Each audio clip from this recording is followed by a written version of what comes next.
Let's talk New York Mets baseball. We had a great game last night. Great baseball being played last night in Los Angeles. The Metropolitans were there to visit the Dodgers, coming off of a sweep in Oakland. Couldn't have asked for a better game.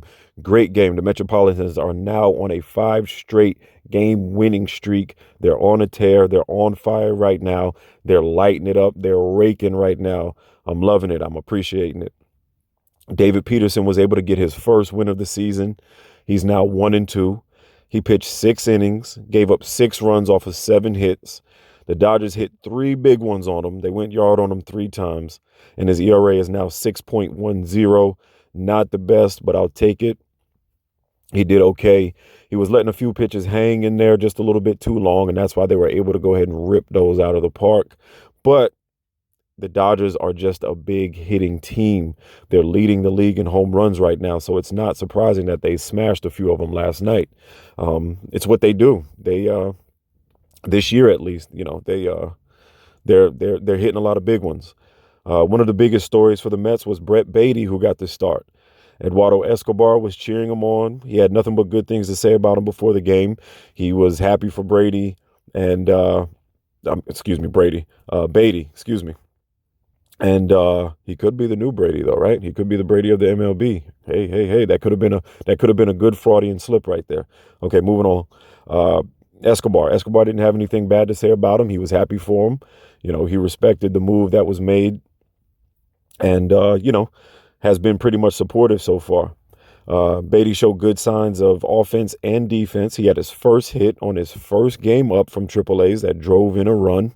He got his first hit and RBI game 1. That's exactly what we needed. This is exactly why we wanted him. You can also tell that Baty's been working on his glove. He executed a good play, good long play over there off third base, right down the line in the bottom of the 6th. Arm looked strong. He threw a laser over the first base, got the out. He just looked good. He went 1 for 4. It's not like he was smashing everything all over the place, but he came up big when we needed it, excuse me.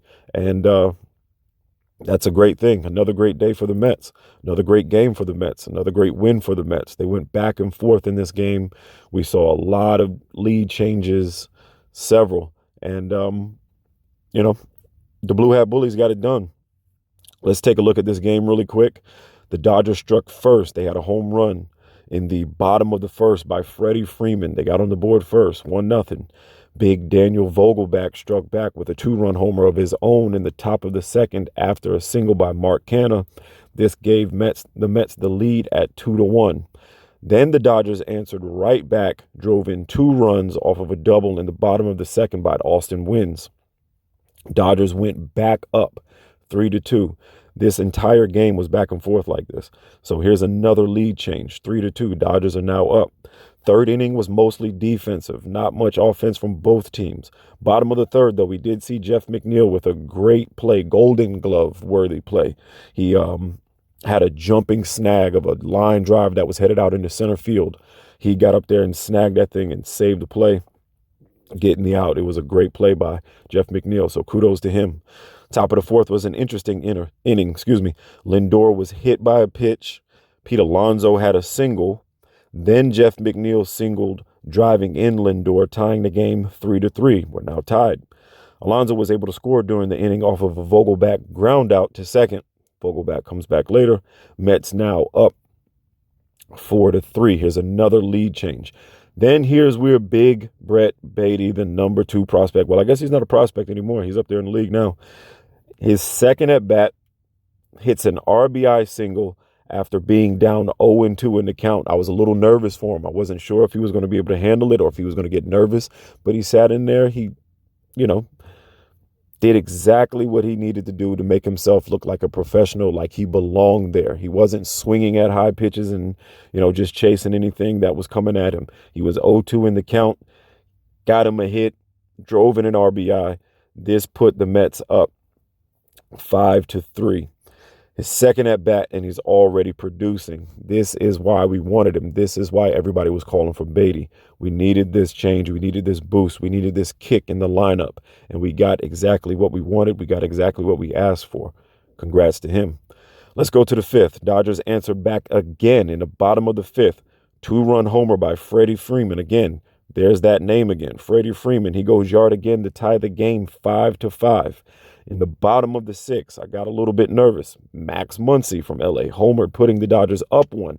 Another lead change in the game. Let's go to the top of the 7th. This is where the Mets seal the deal. Tomas Nido, Brandon Nimmo, and Starling Marte all hit singles, and the Mets had the bases loaded at this point with no outs. The Dodgers decide to make a pitching change, and on the very first pitch, after the pitching change, Phil Bickford, I think I'm saying his name right, he balks, bringing in Tomas Nido. The Mets score off of a balk in this game. Amazing. They have bases loaded, no outs. Pitching change, new pitcher comes in, balks, scores. Now, the very next pitch, what they called him for was he moved his left foot just a little bit. The very next pitch, he did the same exact thing, but they didn't call it. So I don't know why they didn't call it again. I don't know what was going on there, but I think he did the same exact thing that caused the first balk. That's just my opinion.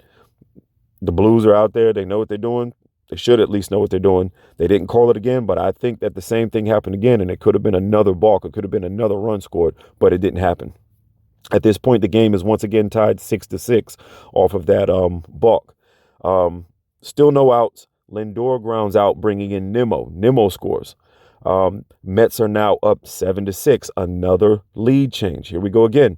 Mets are back in the lead once again.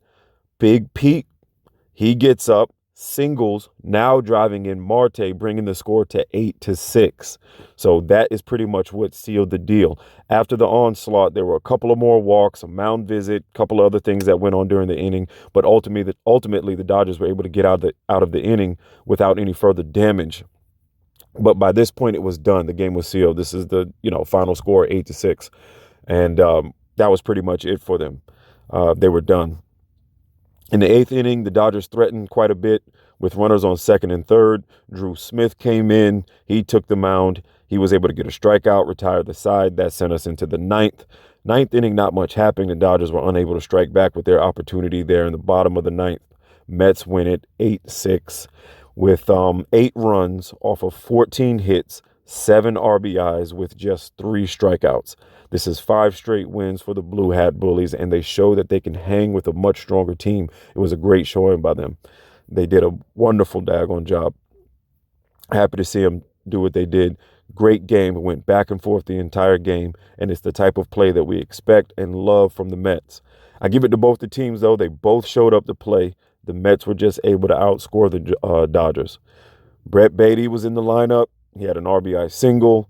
Escobar was cheering for him in the dugout.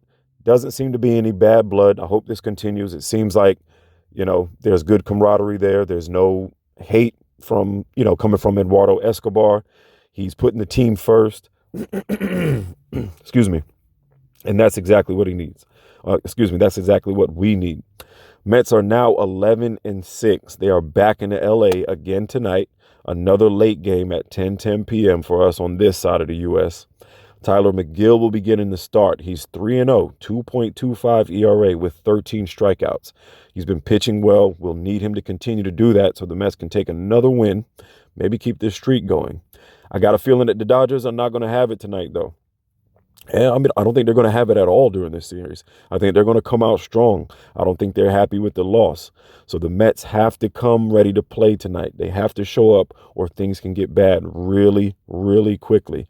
Against these Dodgers, they'll yank, they're leading the league in home runs. They'll yank a home run left and right if you give them half the chance. You got to be careful. We got to stay strong in pitching. Can't leave too many pitches hanging out there. So hopefully McGill can get in there and he can handle it.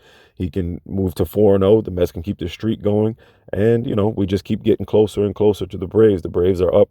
They're leading in the NL. I think they're still 2 games ahead right now. That's fine. We see them in a couple of weeks. We'll see if we can straighten that out. But that's all there is to it. Let's hope the Mets show up again tonight and get the job done. I'll be watching, taking in every moment. I'll be back with you guys soon. Stay tuned. I'm going to give you all the updates and information that I possibly can. This is your place to be if you want to come and get, just pure raw information and news and updates for the New York Mets. That's what I do here.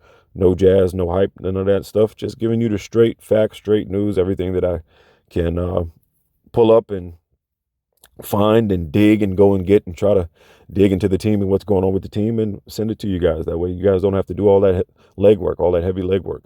I'll do it for you. You don't have to worry about it. That's it for today, man. I appreciate everybody who stays around, sticks around, listens. Let's go Mets.